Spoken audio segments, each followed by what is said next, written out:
In the Worthington School District, we have a lot of great administrators, and today we have with us one of our superstars, Jennifer Wene. She is the Director of Academic Achievement and Professional Development and has been with Worthington since 1984. She's been in charge of special education. She's been a school principal at Slate Hill Elementary, and now she is our Director of Academic Achievement, and she is our district expert on Common Core. So today she's going to talk a little bit about what Common Core is and what it isn't, and the whole area of Ohio learning standards. So thank you, Jennifer. If everyone would give her a nice warm welcome.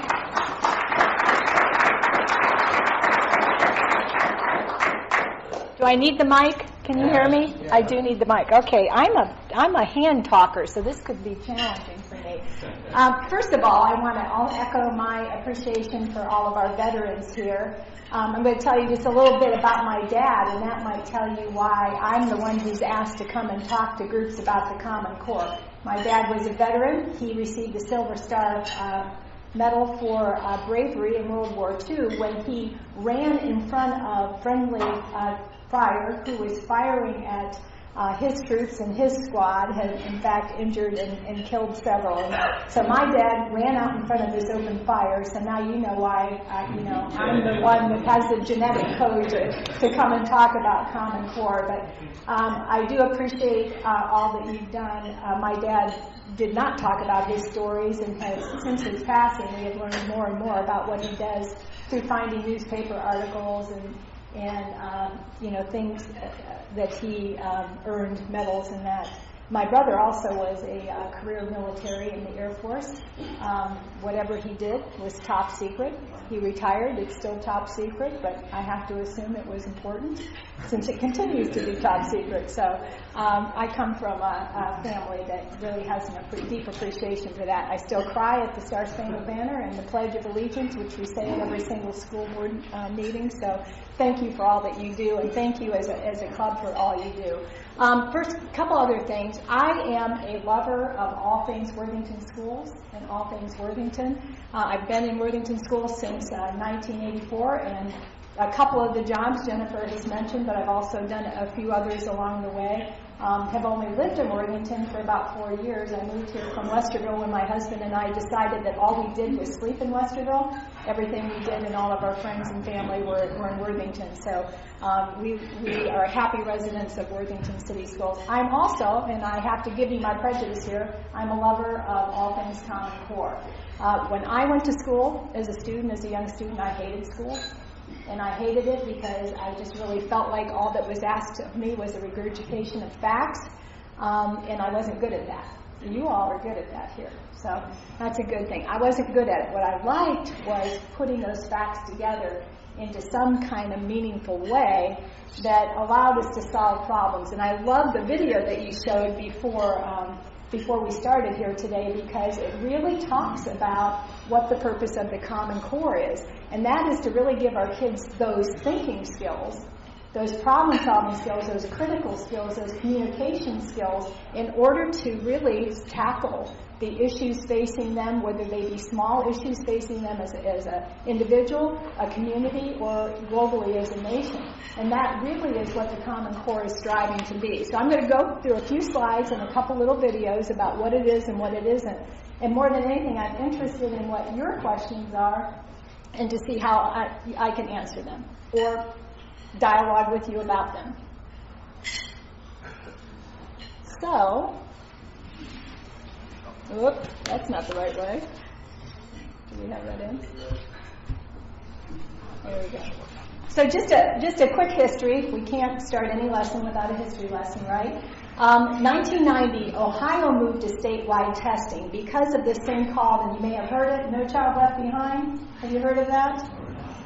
It was that federal law that mandated statewide testing so that we could be accountable for the progress that our schools and our children were making in terms of the state learning standards. In that law, every state was allowed and encouraged to write its own standards, which they did. Then in the mid-1990s, we moved to the school report cards, and you're familiar with that, and having lived through every iteration of the school report card, it's really never been the same thing for 2 years in a row.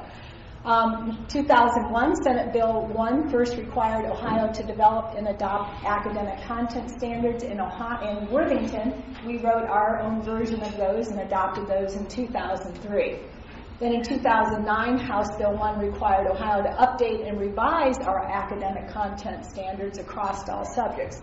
One of the things that we found from the National Assessment Project was that states had different levels of standards. So while their state report card, as required by No Child Left Behind, may have reported out that they were doing very well as a state, their students were doing very well, when we looked at the national test, we found huge variation from state to state. And Ohio, in fact, was one that looked good on our own state report card, but not quite so good in the national assessment or when compared across states.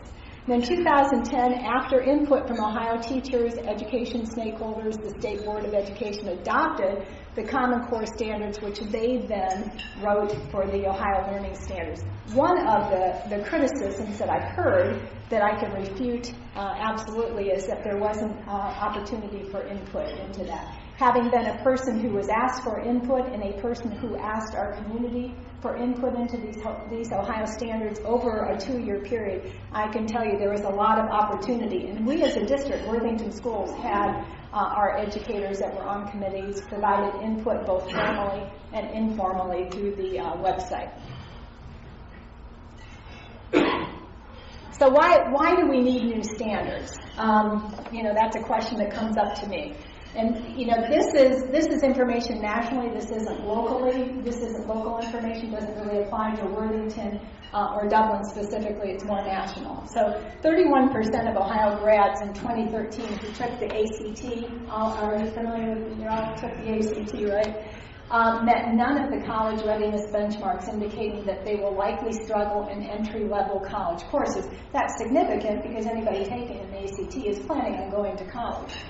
41% of all public high school students entering a public college or university in Ohio are currently taking at least one remedial course in math and English.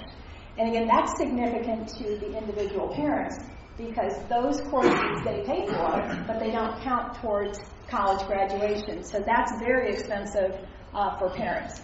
Then more than 1 in 5 high school graduates do not meet the minimum academic requirement for Army enlistment as measured by the Armed Forces Qualification Test. And 93% of American employers rate critical thinking and problem solving as more important than a candidate's college major. One of the things that we'll talk about a little bit later on is that the Common Core standards have been aligned and benchmarked against other nations that are very high performing.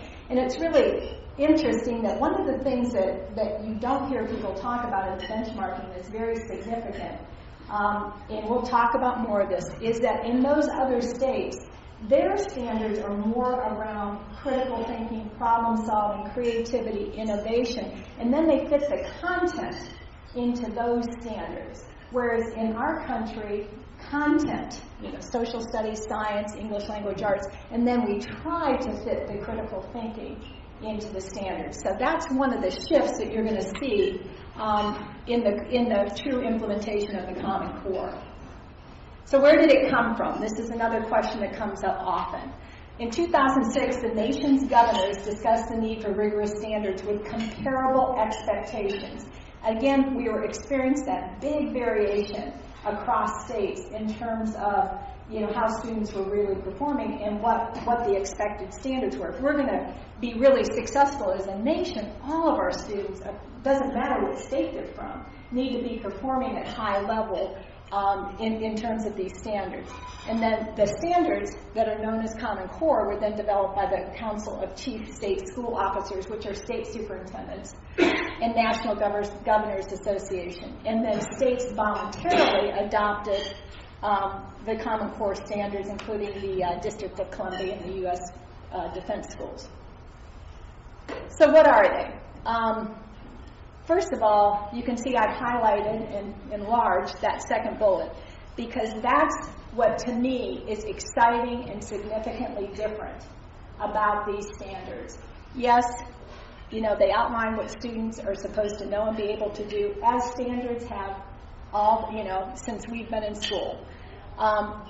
They're learning goals that Ohioans need in order to be successful both in a career and in college. And we spend a lot of time talking about college, but career readiness is really important too. And 50 years ago, I could have graduated from high school and really gone and worked in a factory, made a really good, or I could have dropped out of high school, frankly, 50 years ago, gone and worked in a factory in my local town, made a really good wage, maybe moved up and become a supervisor of some kind, and had a pretty good life. Well, you really can't do that now. There's very few careers except those very low-level entry jobs that don't require significant reading, they don't require significant math, problem-solving, technical knowledge, and the ability to work independently as well as with a group.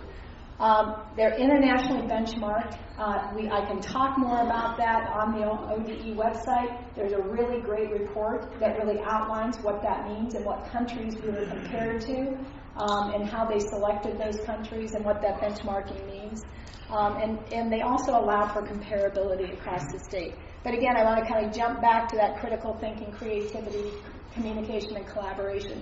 That's where I feel, as a student and a person who's been in education for a very long time, where our schools have really not done the best job that they can. Our focus, both in teaching and in testing, has been on those facts and those knowledge. Now, those facts and that knowledge is important, but in the context of thinking and being critical thinkers and innovators. So I've got a little video that really talks a little bit more about that. Hopefully you can hear that. It's not very long. Okay, thank you.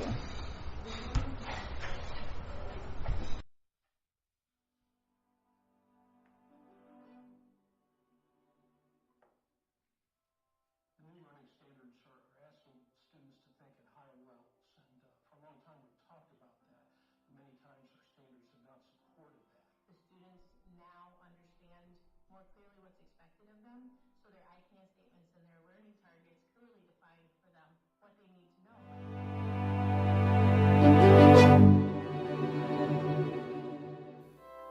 The new learning standards are asking students to think at higher levels, and for a long time we've talked about that, but many times our standards have not supported that. The students now understand more clearly what's expected of them, so their ICANN statements and their learning targets clearly define for them what they need to know by the time they leave the class. They communicate expectations that will help move them towards that level of readiness to be successful in a competitive society. And that's the exciting piece, because they're able to see how it will apply once they leave the walls of the school.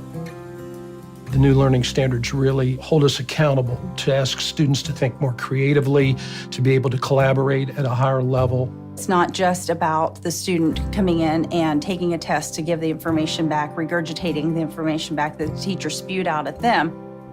It forces a learner to think beyond just simple memorization and regurgitation. So I think students are up to the challenge, and I think that they're up to the rigor of the new standards. The students are being asked to learn the things that are applicable to their world now. Going more into tech-savvy knowledge base, it goes into critical thinking skills and being able to see the holistic picture as an individual.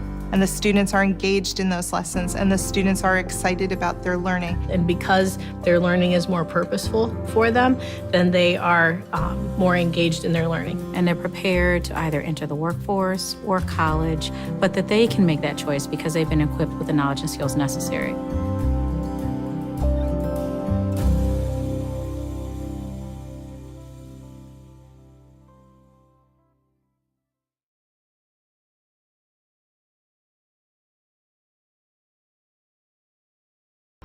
I love that video because it really focuses on what is different about the Common Core standards and why it's so important that we move towards that. A lot of the critics, I think, can get hung up on maybe disagreement with pieces of the content or specifics about that, which, quite frankly, again, I've been in this business a long time, whatever standards we've been teaching, there's always been people who have some objection to some part of it, and that's okay. We can deal with that as a community. We have a lot of local control in regard to how we implement these standards, and so we can handle that. But I love that video because it really talks about what the classroom should look like, which again, you don't hear about that very much. A classroom that's teaching the Common Core standards, or in Worthington, our new Worthington standards, really should be very interactive. They are learning with a purpose. They're going to create a product. They're going to solve a problem. They're going to work together. The knowledge that they need to do that is what they learn along the way. So I'm going to talk about myth versus facts a little bit. So first of all, one of the myths that's out there is Common Core is a federal takeover of education. Absolutely not true. The federal government didn't have anything to do with writing the Common Core standards. I know it's gotten tied up in the race to the top money. However, each state was able to take those standards, write their version of it. Each district then could do the same thing. We are not required, and it did not come from there. So I'm sorry, I keep doing that. So we at Ohio retain complete control over what we teach and what we adopt. So that was our choice.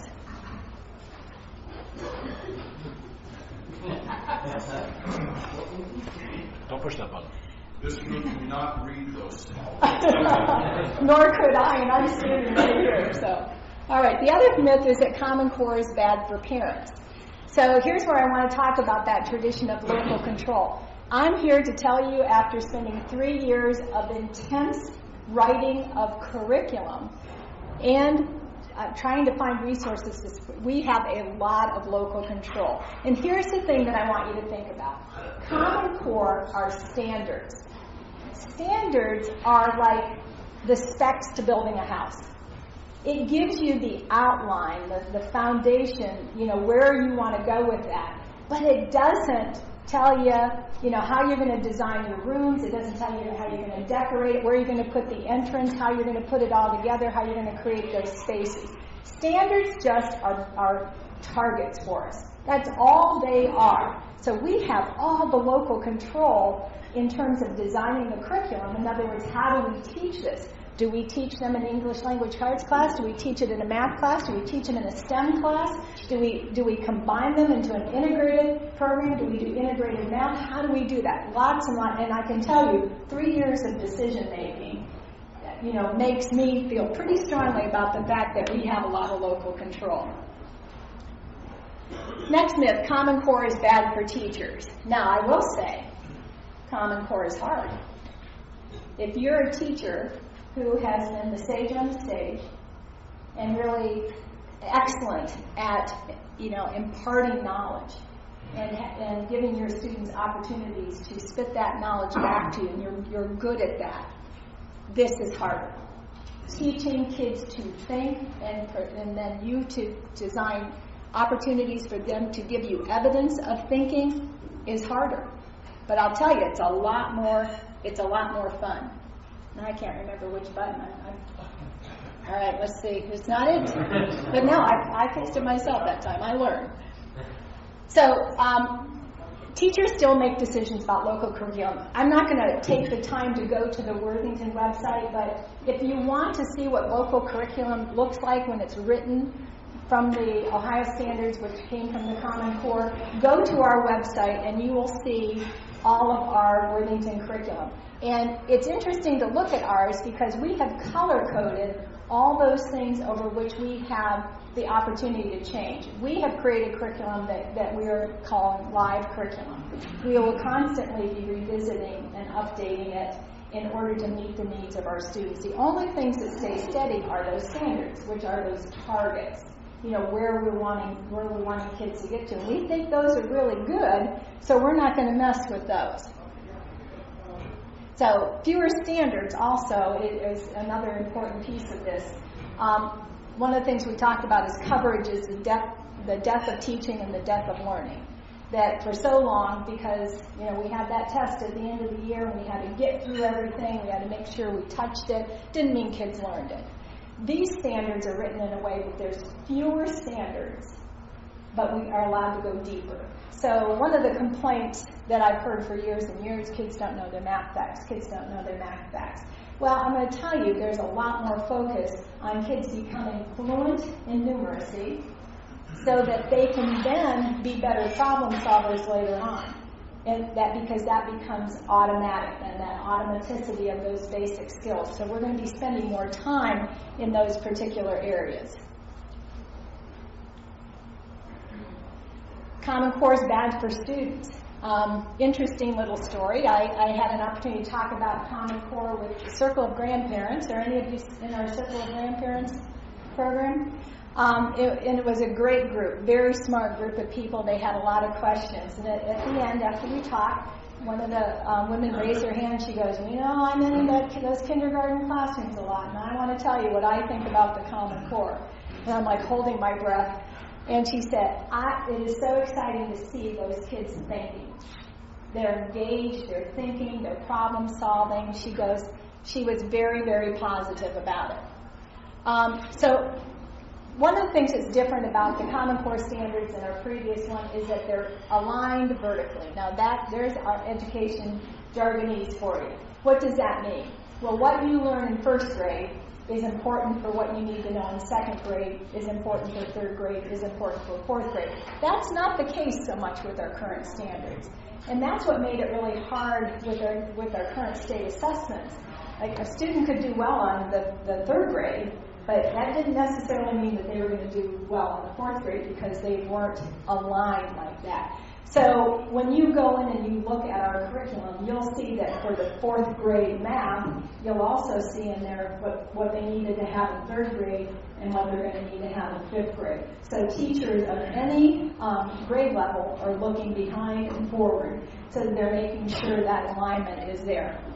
And that's a really positive thing. The other thing that's really a positive about these standards is that teachers have a lot of latitude in order to accommodate the learning needs of students. So because there's fewer standards that we go deeper in, that whole thing that we call Bloom's taxonomy of learning, critical thinking, we can teach the same standard but at a different level of Bloom's, whatever meets the needs of students. And more importantly, we can really enrich for those students who are ready to move farther ahead. Another myth, Common Core violates privacy rights. You might hear people talk about data mining.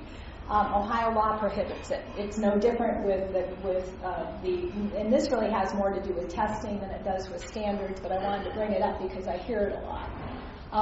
No data is going out that didn't go out before. I'm also the assessment director of assessment, so I can tell you that we send out name and student number, and that's about all the information that goes out, and that's all that will ever go out. Other myth is Common Core is less rigorous and will cause our state to move backwards. Now this is one I take great exception to, because when you talk about teaching critical thinking, problem-solving skills, creativity, innovation, communication, written communication, how to write in a way to be persuasive, to put an argument forward, that's much higher level, folks, than it is, get these knowledge and facts right on the test, right? Would you agree with that? Harder to teach, harder to assess. Interestingly enough, for most kids, it's not harder to do because they're really engaged around that. They get excited about having their learning be relevant and meaningful and connecting things together. So kids really like learning at a higher level better. And so all of our students, regardless of their learning needs or capacities, are capable of thinking at a higher level. So I would say to you, without a doubt, that Common Core and our new standards are much more challenging, not harder, much more challenging and more rigorous in the way that they're thinking, they're teaching kids and modeling for kids and giving kids the opportunity to think. So, are we ready for the implementation? I will say one criticism that is that this all happened very quickly. Now, I will tell you, we would probably adjust to as slow or as fast as the state of Ohio wanted us to go. It felt pretty fast. All of a sudden, changing the standards, changing the way we teach, changing our resources and doing this in 4 content areas within 3 years, that's fast. However, how slow do you want to go? I have a grandson who's in 10th grade, so he's right at the cusp of having gotten a little bit of the new and still, being tested with the OGT and the older standards. I also have a granddaughter who's in 2nd grade, so she started with the Common Core, and it's so interesting to watch the two and their enthusiasm for their learning opportunities and what they're being asked to do in school. And I'll tell you, it's different. It's not just because one's in 2nd grade and one's in 10th grade. Resources have been purchased, and this is true of Worthington and Dublin. We've been very, very careful to make sure we buy resources that allow kids the opportunity to connect all of this learning. So their evidence of learning isn't just a test. They have what we call performance-based assessments. Students are putting projects together, they're working together, they're comparing, they're analyzing, and I haven't gotten into the specifics of the standards because we could spend weeks here if we talked about that. But both districts, I know, have spent considerable amounts of money purchasing resources, and we're grateful for that. Most of those are digital resources. And why digital? Because digital is what allows kids to collaborate. That 24-hour a day, 7 days a week, no matter where they are, they don't have to be in a classroom working together. It's amazing what the kids are doing. Teachers have been engaged in professional development, the most significant of which is them writing the curriculum, the local curriculum. They have come out of their classrooms, which is not something easy for a classroom teacher to do, and they have been diligent in really dissecting this and putting it together so that we feel good that it is our local curriculum. So that's been the most significant. And so as of this year, in both of our districts, Dublin and Worthington, we are fully implemented. So, questions? I'll go because I have to go to legislative session in a second and vote on not Common Core now. But well, depending on how you're going to vote, might be. So we've got House Bill 597 pending in the legislature right now. It went through the Rules and Reference Committee, leadership-driven kind of thing. May or may not come to the House floor. Two primary concerns about 597 that have been raised are that it is not simply a repeal of Common Core mandates, but it is actually a prohibition on giving school districts even the option to do local control, what they're currently doing and what they want to do in the future, whether or not you like Common Core or not. That's part one. Part two is that the federal legislation, No Child Left Behind, continues into effect. If you repeal Common Core, you lose college and career-ready standards that qualify for the U.S. Department of Education waiver away from No Child Left Behind, and districts like Worthington and Dublin that are high-performing but have gaps where we don't have 100% achievement, which may be an impossible task. You can never really meet the aspirations of No Child Left Behind because they're impossible goals of perfection. And that the result of that is that No Child Left Behind sanctions essentially say, if you violate this, the U.S. Department of Education can order the Ohio Department of Education essentially take local school districts into receivership, control them, and try to achieve the No Child Left Behind. So then, inadvertently, by passing legislation at the state level, we could trigger a federal takeover, which is the exact opposite of what 597 says it's supposed to do. Can you talk about how real that is for Worthington schools, and is that even a possible scenario? And also, the first question. What was the first question? See, this is why I didn't do well in school back then. So the first question is, if 597 happens, essentially, how does it hurt Worthington schools and what you may choose to do on the local level, local control? Well, as you said, 597 is much more than a repeal of the Common Core.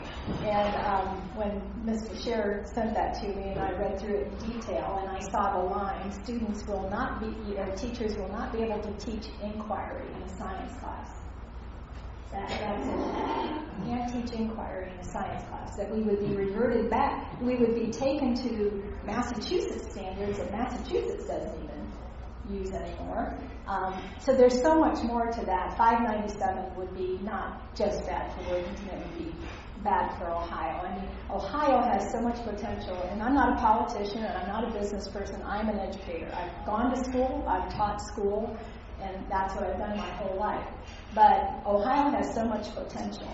for it to do that with its learning standards and do that to our students, I think would just be a devastating blow to our economy in the long run. I mean, lots of states are doing great things with education, great things, and where Ohio has missed the mark in terms of these standards is we haven't created models of what this should look like in our schools. We've left it up to the individual school districts, which is our local control, and that's what we like, but there's a danger there in it just becoming, just the same old thing, just with a different name. So that bill is way detrimental to Worthington, in my opinion, but mostly to the entire state of Ohio, and not just because of the repeal of the Common Core. And the second question is, because of No Child Left Behind's requirements and kind of this idea of perfection across all categories of achievement, would Worthington, does it seem to you that Worthington would fail to meet No Child Left Behind and therefore be subject to sanctions if 597 were potentially to pass, the state lost our waiver? If the state did not intervene in some way, as it has in the past, to make sure that happens, because let me just ask you this: do you think that it is possible in any school district or anywhere that 100% of the students on a given day that a test is given will pass it?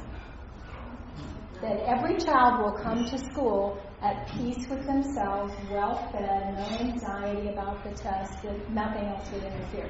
So, of course, 100% passing isn't possible. Now, that's different than can 100% of our students be successful. I do believe, given the resources and the latitude to design education like we would like to, that we could ensure 100% of our students are successful. But no, 100% of our students will not pass a test on a given day.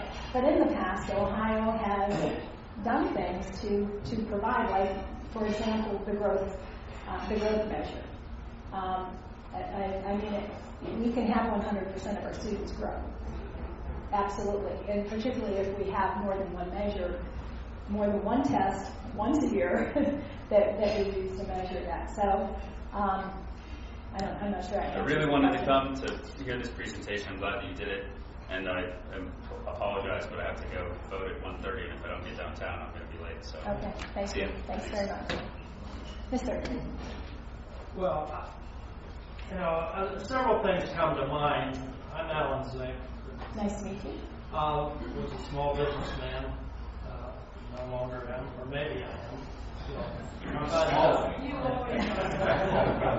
I'm not getting involved. It occurs to me that one of the things, in talking about our nation and our economy and so forth, the things that you're talking about are preparing some of the bright students, the brightest students, for critical thinking for big corporations and technology and so forth. That's what it feels like.